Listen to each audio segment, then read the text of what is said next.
नमस्कार, आप देख रहे हैं न्यूज 18 इंडिया। आपके साथ मैं हूं रवि ठाकुर। कृषि सुधार कानून वापस लेने के ऐलान के बावजूद इस मुद्दे पर सियासत थमती हुई नजर नहीं आ रही है।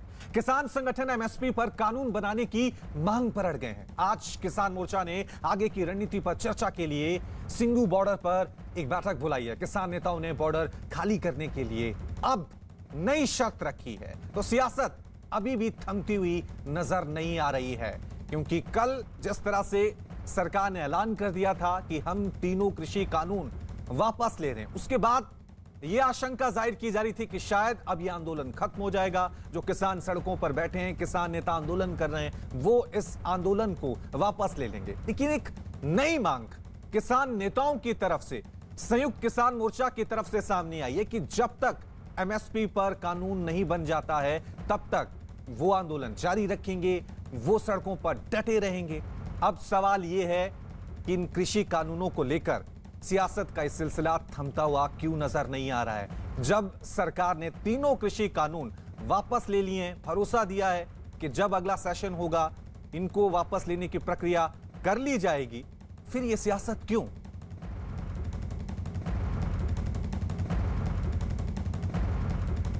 कृषि बिल वापसी के बाद भी किसान डटे हुए हैं। किसान नेता राकेश टिकैत आंदोलन को लेकर आगे की रणनीति के बारे में बता रहे हैं। आप भी सुनिए क्या कहा। किसान नेता राकेश टिकैत साहब हमारे साथ हैं। सर, कल देश के प्रधानमंत्री ने बोला कि तीनों कृषि कानून वापस ले लिए हैं, लेकिन आपने कहा अभी आंदोलन लगातार जारी रहेगा जब तक संसद में लिखित रूप में सरकार नहीं बोल देती है। ये आज तय करेंगे हम पार्लियामेंट में क्या होगा। आज संयुक्त मोर्चे की मीटिंग है, तो उसमें हम तय करेंगे और जो भी ऑथेंटिक घोषणा होगी वो 4-5 बजे के आसपास होगी।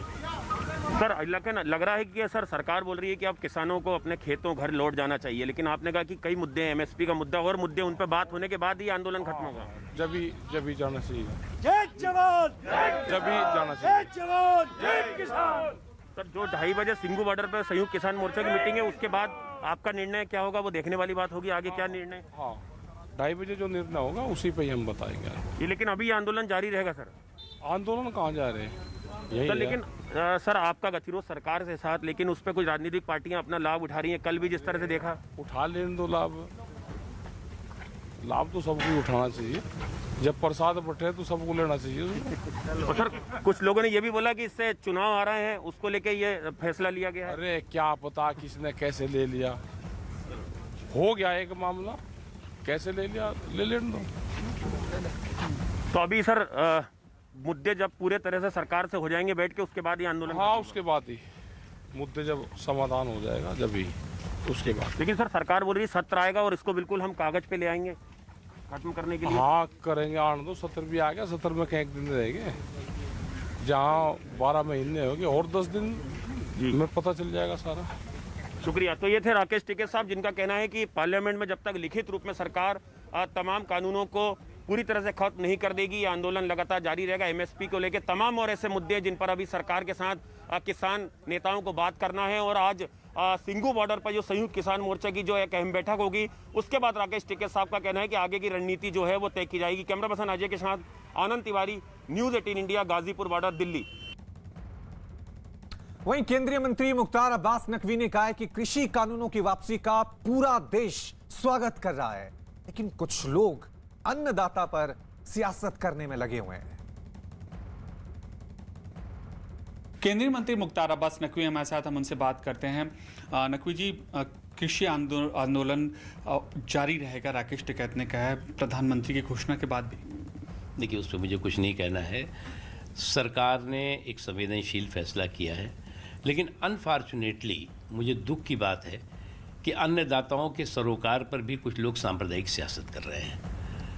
ये लोग जो लोग कि अन्नदाताओं के सरोकार पर सांप्रदायिक सियासत कर रहे हैं, वो अन्नदाताओं और कृषि और कृषकों के प्रति कितने संवेदनशील हैं, कितने ईमानदार हैं, खुद इस बात का वो प्रमाण है और जवाब है। विपक्ष इस मुद्दे को जोर शोर से मुद्दा उठा रहा है। प्रियंका गांधी ने चिट्ठी लिखी।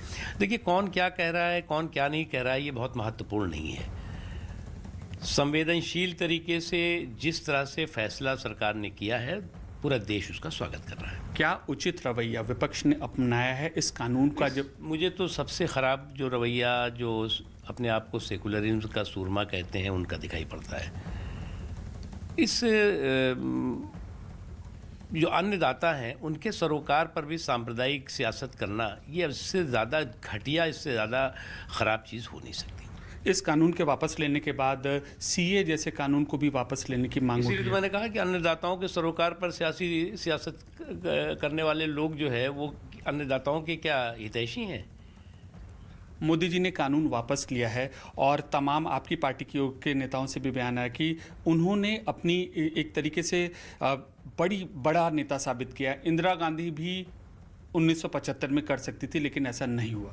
देखिए, मुझे लगता है कि एक स्टेट्समैन, एक बहुत ही बड़े लीडर का एक फैसला है और इसलिए इसका पूरे देश स्वागत कर रहा है। और इस खबर पर और ज्यादा जानकारी के लिए मेरे साथ मेरे दो सहयोगी बने हुए हैं। जावेद मंसूरी सिंगू बॉर्डर से हमारे साथ बने हुए, साथ में आनंद तिवारी गाजीपुर बॉर्डर से हमारे साथ बने हुए हैं। जावेद, सबसे पहले मैं आपका रुख करूंगा क्योंकि संयुक्त किसान मोर्चा की बैठक पे सबकी निगाहें टिकी हुई हैं। इस बैठक के बाद क्या नतीजा किसान लेते हैं, क्योंकि सरकार ने अपना कदम आगे बढ़ा दिया है। हमने तीनों कृषि कानून वापस ले लिए हैं, अब किसानों को फैसला लेना है। देखिए, किसानों का अगला कदम क्या होगा, उसी की रणनीति के लिए सिंघू बॉर्डर पर यहां 9 सदस्यीय कमेटी है संयुक्त किसान मोर्चा की, उसकी बैठक थोड़ी देर में शुरू होने वाली है। मैं आपको बता दूं कि ये 9 सदस्यीय कमेटी जो है ये आज एक प्रस्ताव तैयार करेगी कि सरकार ने जो तीनों कानून वापस लिए हैं उसके बाद क्या रणनीति होगी। ये प्रस्ताव तैयार किया जाएगा और उसके बाद ये प्रस्ताव संयुक्त किसान मोर्चा की जनरल बॉडी मीटिंग में लाया जाएगा और वहां पर अंतिम निर्णय होगा कि अब किसानों का अगला कदम क्या होगा। लेकिन किसान साफ तौर पर एक चीज स्पष्ट कर चुके हैं, वो कह रहे हैं कि तीनों कानून वापस के साथ साथ जो एमएसपी पर गारंटी का कानून था उसकी भी मांग किसान कर रहे थे। लगातार सभी किसान नेताओं की तरफ से ये बात कही जा रही है। तो अब देखना होगा कि एसकेएम अंतिम फैसला क्या लेता है, क्योंकि अभी तक जितने भी उनके प्रोग्राम थे, कार्यक्रम थे, वो अभी तक भी उसमें कोई बदलाव नहीं हुआ है। लेकिन उससे पहले अब संयुक्त किसान मोर्चा की जब बैठक होगी उसमें इन बदले हुए हालात के बीच एक नया निर्णय होगा। आज 9 सदस्यीय कमेटी की बैठक है, जो कोऑर्डिनेशन कमेटी की बैठक होनी है, उसमें क्या प्रस्ताव तैयार किया जाता है, क्या उसे साझा किया जाएगा पहले, इस पर भी नजरें रहेंगी। तो अब जो गेंद है वो किसानों के पाले में है, उन्हें तय करना है। लेकिन अभी भी किसानों के जो मोर्चे हैं वो सभी तीनों बॉर्डर्स पर बने हुए हैं साफ तौर से। और सीधा रुख करते हैं अब गाजीपुर बॉर्डर का, जहां मेरे सहयोगी आनंद तिवारी हमारे साथ बने हुए हैं। आनंद, क्योंकि राकेश टिकैत इस आंदोलन के सबसे बड़े नेता हैं और कल जब उनके रिएक्शन आ रहे थे कानून वापस लेने के ऐलान के बाद, वो साफ तौर से इशारा कर रहे थे कि वो अभी हटने वाले नहीं है, उनकी मांगे अभी और भी हैं। तो क्या गाजीपुर बॉर्डर पे तमाम किसानों से आपने बातचीत की है, उनके रिएक्शन क्या है और नेताओं के रिएक्शन क्या है? जी देखिए, बिल्कुल लगातार यहाँ पर कुछ देर पहले हमारी राकेश टिकैत साहब से बात हुई थी और उनका सीधे तौर पर यह कहना था कि आंदोलन अभी जारी रहेगा। कई ऐसे मुद्दे हैं एमएसपी के अलावा, कई ऐसे मुद्दे हैं जिस पर सरकार के साथ अभी उनको बात करना है और संसद में जब लिखित तौर पर सरकार इन तीनों कानूनों को रद्द नहीं कर देती है तब तक ये आंदोलन जारी रहेगा। सूरत हाल वैसा का वैसा ही है जैसा 1 साल पहले था। करीबन 1 साल से ज्यादा का वक्त बीत गया है। गाजीपुर के हालात आप देख रहे हैं, लगातार यहाँ पर किसान जो है वो डटे हुए हैं। कुछ किसान यहाँ पर हैं, उनसे बात करते हैं। सरकार ने कल तीनों कानून वापस लेने का ऐलान किया, बड़ा ऐलान किया मोदी जी ने, लेकिन टिकैत साहब कह रहे हैं अभी आंदोलन जारी रहेगा सरकार के लिए। अब किसानों को अपने घर, अपने खेत वापस चले जाना चाहिए। अभी जब तक किसान नहीं जाएंगे तब तक लिखतम नहीं मिलेगा। मुंह से कोई भी बोल दो फिर नाट जाओ, इस पर भरोसा नहीं है, इस सरकार पे भरोसा नहीं है। आप कब से यहाँ पर आंदोलन कर रहे हैं? हमें 1 साल 4 महीने हो चुके हैं। लगातार यहीं पे हैं, घर परिवार से दूर जी। तो अभी ये जब तक लिखित में नहीं होगा आप टिकैत साहब के साथ यहाँ बने रहेंगे? जय टिकैत साहब कहेंगे और हमारी ऊपर की कमेटी कहेगी। वैसे एक और यहाँ पर भाई साहब हमारे साथ बात करते हैं। टिकैत साहब ने बोला कि आंदोलन अभी जारी रहेगा, एमएसपी और कई मुद्दे जिस पर सरकार से बात करना है। हाँ, जब तक संयुक्त किसान मोर्चा का जो भी फैसला नहीं आएगा जब तक हम किसान डटे हैं और हमारे देश खाप का लंगर है और पिछले 1 साल से शुरू है, 1 साल से चालू हो लिया और जब तक हम सेवा करते रहे। लेकिन पीएम ने बोला कि अब किसानों को अपने खेतों में लौट जाना चाहिए, घरों में लौट जाना चाहिए। नहीं, किसान को खेत में रहना जरूरी है जी, और परंतु नस्ल और फसल की ये लड़ाई थी और कर किसान ने कुछ लड़ाई ये जीती है और जब तक संयुक्त किसान मोर्चा जो भी इनके और भी हमारे एमएसपी की लड़ाई है लंबे समय से, और कानून जो है लोकसभा जब तक पास नहीं होगा, कैंसिल लोकसभा से नहीं होगा, जब तक वापस नहीं जाएगा। तो रवि देखिए, बिल्कुल तमाम किसान भाई यहाँ पर हैं। इनका कहना है कि वो राकेश टिकैत के साथ यहाँ पर डटे रहेंगे तब जब तक कि संसद में लिखित तौर पर कानून रद्द नहीं होते हैं। एमएसपी और तमाम ऐसे मुद्दे हैं जिन पर सरकार किसान नेताओं से जब पूरी तरह से बात करेगी, उन्हें ये जो आश्वस्त बैठक करेगी, चल रही है तभी संयुक्त ये किसान मोर्चा की, इसकी नजारा तस्वीरें जो भी है हम आपको दिखा रहे थे। इस बैठक के बाद किसान अपनी आगे की रणनीति तय करेंगे। लोकतांत्रिक व्यवस्था में ये बहुत खूबसूरती है इसकी कि सरकार लोगों के लिए नीतियां बनाती है। हो सकता है लोग उनका विरोध करें, लेकिन जब सरकार लोगों के हित में अपनी नीतियों को वापस लेती है तो अब आगे फर्ज भी बनता है कि जो विरोध हो रहा है, प्रदर्शन हो रहा है, उनको वापस लिया जाए। बहुत सिंपल है, साधारण है। ये सियासत क्यों, यही सवाल हम उठा रहे हैं। वहीं केंद्रीय कृषि मंत्री ने कृषि कानूनों को वापस लेने के ऐलान के बाद प्रधानमंत्री का आभार जताया और दावा किया कि किसान कृषि सुधारों का फायदा नहीं उठा पाए। प्रधानमंत्री जी ने आज गुरु नानक देव जी के प्रकाश पर्व के अवसर पर इन तीनों कानूनों को रद्द करने, रिपील करने का जो निर्णय किया है वह निश्चित रूप से स्वागत योग्य है। एक समिति बनाई जाएगी। इस समिति में केंद्र सरकार, राज्य सरकार, किसान, वैज्ञानिक, अर्थशास्त्री, ये सब उस समिति में रहेंगे। यह समिति एमएसपी को प्रभावी और पारदर्शी बनाने की दिशा में और बाकी विषयों को समेटकर अपनी रिपोर्ट देगी। वह रिपोर्ट आने वाले कल में किसानी के क्षेत्र में लाभप्रद होगी, ऐसा मुझे विश्वास लगता है। और इस दृष्टि से आज प्रधानमंत्री जी ने जो निर्णय किया है यह उनके बड़प्पन और किसानों की भावनाओं के प्रति संवेदनशीलता का परिचायक है। मैं इस ऐतिहासिक निर्णय के लिए प्रधानमंत्री जी का हृदय से धन्यवाद करता हूं, आभार प्रकट करता हूं। वहीं कांग्रेस महासचिव प्रियंका गांधी ने बिल वापसी पर पीएम मोदी पर सियासत करने का आरोप लगाया। कहा कि प्रधानमंत्री जी की अगर नीयत साफ है तो गृह राज्य मंत्री के साथ मंच साझा मत करिएगा। कल देशवासियों को संबोधित करते हुए आपने कहा कि सच्चे मन और पवित्र हृदय से किसानों के हित को देखते हुए कृषि कानूनों को वापस लेने का अभूतपूर्व निर्णय लिया गया है। आपने यह भी कहा कि देश के किसानों के प्रति आप नेक नियत रखते हैं। यदि ये सत्य है तो लखीमपुर किसान नरसंहार मामले में पीड़ितों को न्याय दिलवाना भी आपके लिए सर्वोपरि होना चाहिए। लेकिन केंद्र गृह राज्य मंत्री श्री अजय मिश्रा टेनी अभी भी आपके मंत्रिमंडल में अपने पद पर बने रहे हैं। यदि आप इस कॉन्फ्रेंस में आरोपी के पिता के साथ मंच साझा करते हैं तो पीड़ित परिवारों को स्पष्ट संदेश जाएगा कि आप अभी भी कातिलों का संरक्षण करने वालों के साथ खड़े हैं। वही केंद्रीय कृषि राज्य मंत्री कैलाश चौधरी ने कृषि बिल वापसी पर क्या कहा, वो भी सुनिए। 3 कानून निश्चित रूप से किसान के हित के लिए लाए गए थे। किसान की इनकम बढ़े, किसान को आज़ादी मिले, किसान अपनी फसल को मनचाहे स्थान पर बेचे, इसी दृष्टि से किसानों के कानून लाए गए थे। पर जैसा कि प्रधानमंत्री जी का लक्ष्य है, जब से सरकार बनी है प्रधानमंत्री माननीय नरेंद्र मोदी जी की, तब से उन्होंने किसान को प्राथमिकता में रखकर योजनाएं बनाई है। किसान जो इसका विरोध कर रहे थे उनको शायद मुझे लगता है कि मुझे दुख है कि हम उनको समझाने में सफल नहीं हो पाए। और निश्चित रूप से मैं कह सकता हूँ कि कानून किसानों के हित में ही थे, लेकिन कुछ किसान हैं जो इसका विरोध कर रहे थे।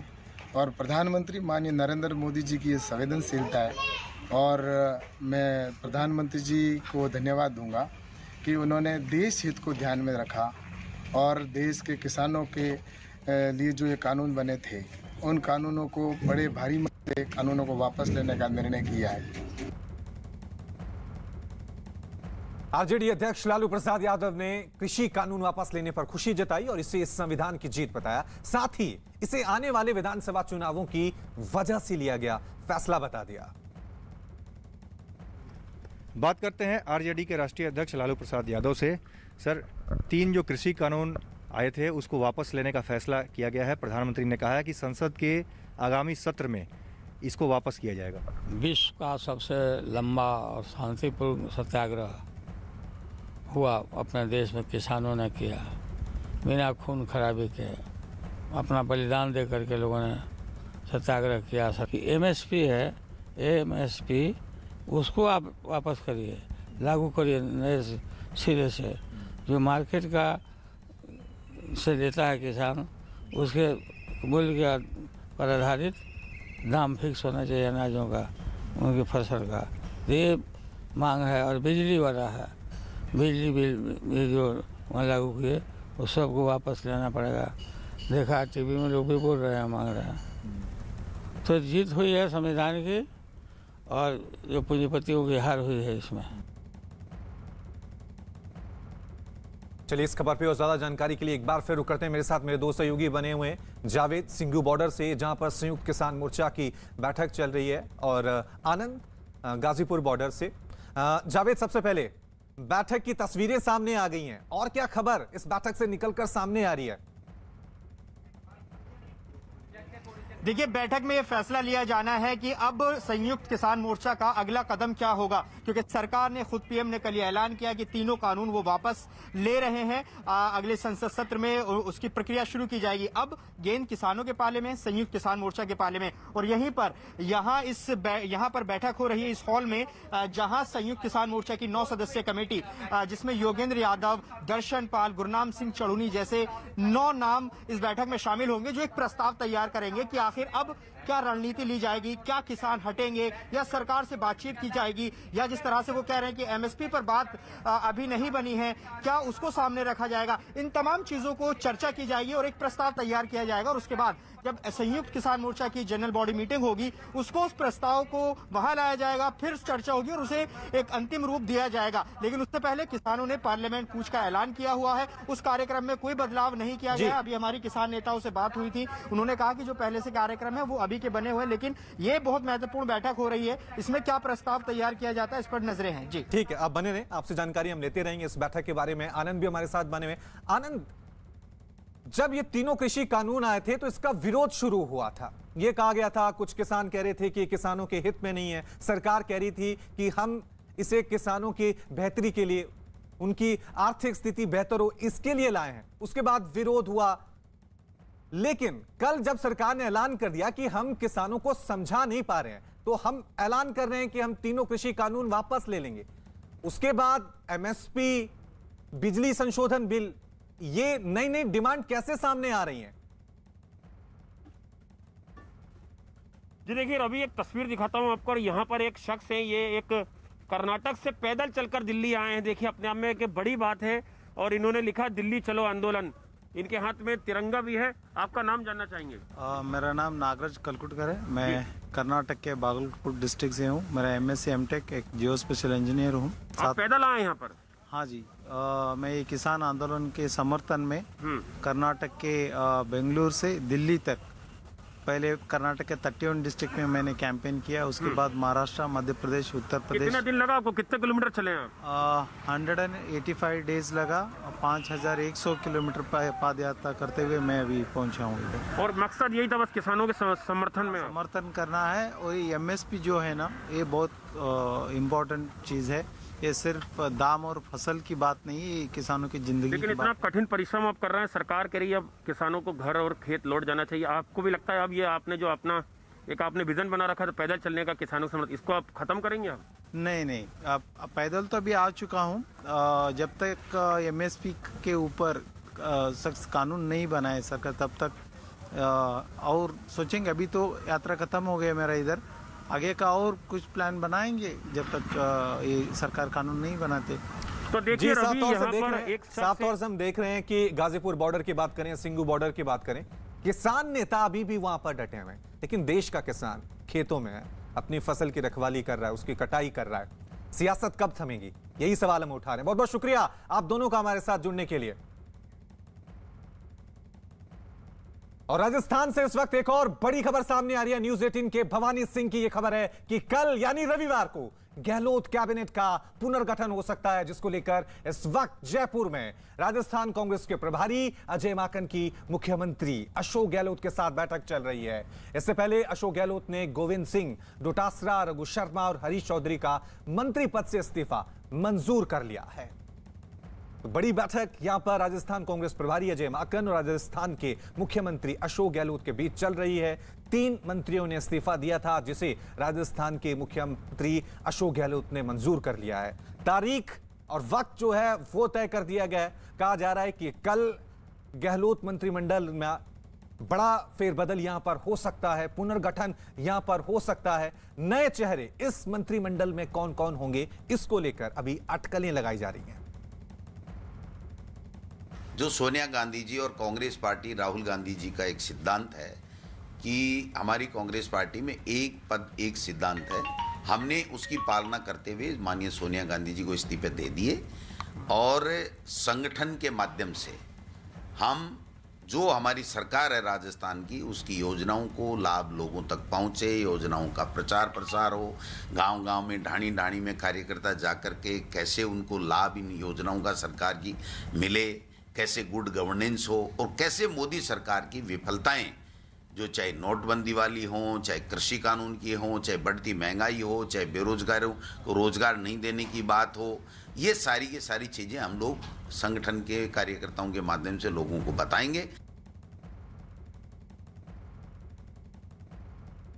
चलिए इस खबर पे और ज्यादा जानकारी के लिए सीधा रुख करते हैं। मेरे सहयोगी भवानी इस वक्त हमारे साथ बने हुए हैं। भवानी, तारीख वक्त तय कर दिया गया है कि कल मंत्रिमंडल में फेरबदल होगा, लेकिन बड़ा सवाल यही है कि अब जो मंत्रिमंडल में नए चेहरे सामने आएंगे, इनका जो चुनाव होगा उसमें कौन कौन से फैक्टर प्रभावी होंगे? सचिन पायलट का गुट, दलित समीकरण, कौन कौन से आपको संभावनाएं नजर आ रही हैं?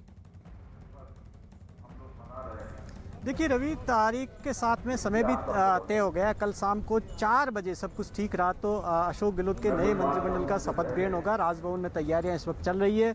शाम को राज्यपाल कलराज मिश्र जयपुर पहुंच जाएंगे और माना जा रहा है कि शाम को 5 बजे जब मंत्रिपरिषद की मीटिंग होगी तब सभी मंत्रियों से औपचारिक रूप से इस्तीफे ले लिए जाएंगे। और केवल ये 3 मंत्री नहीं, अभी तक की जानकारी उसके मुताबिक सभी मंत्रियों के इस्तीफे लेकर शाम को राज्यपाल को हैंडओवर कर सकते हैं अशोक गहलोत। तो कल नया मंत्रिमंडल यानी कि सारे नए मंत्री बन सकते हैं, इसकी तैयारियां चल रही है। अभी अजय माकन की और अशोक गहलोत की मीटिंग चल रही है, लगातार लंबे समय से मैराथन मीटिंग चल रही है। जो अब पेच एक छोटा सा फंसा हुआ वो इस बात को लेकर है कि 4 मंत्री लगभग सचिन पायलट के तय माने जा रहे हैं नए फेरबदल में, लेकिन वो 6 कम से कम 6 मंत्री जाते हैं। और इस वक्त 12 सीट अगर जो टोटल अगर जिनको हटाया जा रहा है, 3 हटाए गए और उसके बाद में अगर 2 से 3 और ड्रॉप करने की बात हो रही है कि नए के अंदर तो भी तकरीबन 15 सीट चाहते हैं कि खाली हो, 15 नए मंत्री बने, जिसमें सचिन पायलट चाहते हैं कि आधी उनकी भागीदारी हो। ठीक है, आप नजर बनाए रखें भवानी, आपके पास हम दोबारा लौटेंगे और अपडेट लेंगे। वहीं इस्तीफों की बयार के बीच राजस्थान के उच्च शिक्षा मंत्री भंवर सिंह भाटी ने कहा कि मुख्यमंत्री जो भी फैसला करेंगे वो उन्हें मंजूर होगा। हमारे साथ है भंवर सिंह भाटी, उच्च शिक्षा मंत्री। भाटी साहब, मंत्रिमंडल का फेरबदल हो रहा है, आपकी क्या सूचना है? आप रहेंगे नहीं रहेंगे? देखिए, मैं सबसे पहले कांग्रेस का एक कार्यकर्ता हूँ और कार्यकर्ता के रूप में हमने लगातार काम किया है। पार्टी ने टिकट दिया, विधायक बने 2013 में, 2018 में फिर से मौका दिया, दोबारा विधायक बने और उसके बाद कांग्रेस पार्टी ने हमें, हमारे पार्टी के नेतृत्व ने मुख्यमंत्री जी अशोक गहलोत जी के नेतृत्व में मंत्री के पद के रूप में काम करने का मौका दिया है। निश्चित रूप से मैं कहना चाहूँगा कि पार्टी का जो भी निर्णय होगा, माननीय मुख्यमंत्री जी का, हमारे पार्टी के राष्ट्रीय अध्यक्षा जी का, हमारे प्रभारी महोदय का, वो जो भी निर्णय करेंगे, जिस किसी भी विधायक को, जिस किसी भी मंत्री को जो जिम्मेदारी देंगे, उस जिम्मेदारी से कोई भी कार्यकर्ता पीछे नहीं हटेगा। राहुल जी के नेतृत्व में अशोक गहलोत जी हमारे मुख्यमंत्री हैं, उनके नेतृत्व में हम सब लोग काम कर रहे हैं, आने वाले समय में भी काम करेंगे। आज शाम को मंत्रिपरिषद की मीटिंग हो रही है, क्या मुख्यमंत्री ने इस्तीफे मांगे मंत्रियों से? नहीं, अभी ऐसा कुछ भी नहीं है। मंत्रिमंडल की बैठक है, उसमें सामान्य तौर पर हमेशा होती रहती है और उस मीटिंग में हम सब लोग जाएंगे और वहाँ मुख्यमंत्री जी हमारे पार्टी के यहाँ के सदन के नेता हैं, और उनके नेतृत्व में हम सब लोग काम कर रहे हैं। हमारे प्रभारी महोदय भी पधारे हुए हैं। तो जो भी निर्णय पार्टी का होगा वो सिरोधार्य होगा। गहलोत मंत्रिमंडल में पुनर्गठन की अटकलों पर राजस्थान सरकार के मंत्रियों और कांग्रेस विधायकों का क्या कहना है, आइए आपको वो भी सुनाते हैं। कांग्रेस विधायक राकेश पारिक सचिन पायलट के समर्थक भी माने जाते हैं। राकेश जी, अब तो मंत्रिमंडल फेरबदल की आखिरी घड़ियां चल रही है, क्या सूचना मिल रही है कि आपका भी नाम है? देखिए, पार्टी हाईकमान आदरणीय सोनिया जी, राहुल जी, अजय माकन साहब, गहलोत साहब और पायलट साहब जो चाहेंगे जिसको बना देंगे मंत्री। कोई सारे विधायक तो मंत्री बन नहीं सकते। आपको क्या लगता है कि सचिन पायलट लंबे समय से मांग करते आ रहे हैं कि उन लोगों को मौका मिलना चाहिए जिन्होंने पार्टी के लिए संघर्ष किया? मिलेगा मौका, जो पायलट साहब ने मांग रखी उस पर काम होगा। आपकी ओर से काफी सीनियर नेताओं को मौका मिलेगा, किनको मौका देंगे? देखिए, ये तो हाईकमान ही जाने, इसके बारे में तो मैं कुछ कह नहीं सकता, लेकिन जो होगा जो अच्छा होगा। इससे के बाद में सचिन पायलट का क्या कद बढ़ेगा? अब वो देखो, हाईकमान बढ़ाएगी कद, तो अब हमारे हाथ में थोड़ी कद बढ़ाना, लेकिन हम पायलट साहब के साथ हैं। आप किस रूप में देखते हैं? क्या जो भी होगा जो ठीक होगा। क्या सचिन पायलट को मंत्रिमंडल में आना चाहिए, डिप्टी सीएम बनना चाहिए? देखिए, इस बारे में मैं तो कार्यकर्ता हूँ, मैं बड़े नेताओं के बारे में क्या बोल सकता हूँ, लेकिन मैं पायलट साहब के साथ हूँ। तो पार्टी के प्रभारी, माननीय मुख्यमंत्री सभी मिलकर के पुनर्गठन या विस्तार जो भी करेंगे वो कांग्रेस के एक एक कार्यकर्ता से लेकर विधायक और मंत्री सबको मंजूर भी होगा। और निश्चित रूप से कांग्रेस पार्टी की जब सरकार बनी राजस्थान में, तो हमने राजस्थान की जनता से जो मैंडेट जो हमें मिला, जो हमने राजस्थान के लोगों को जो विश्वास दिलाया, उस विश्वास पर खरा उतरना हम सब की जिम्मेदारी है।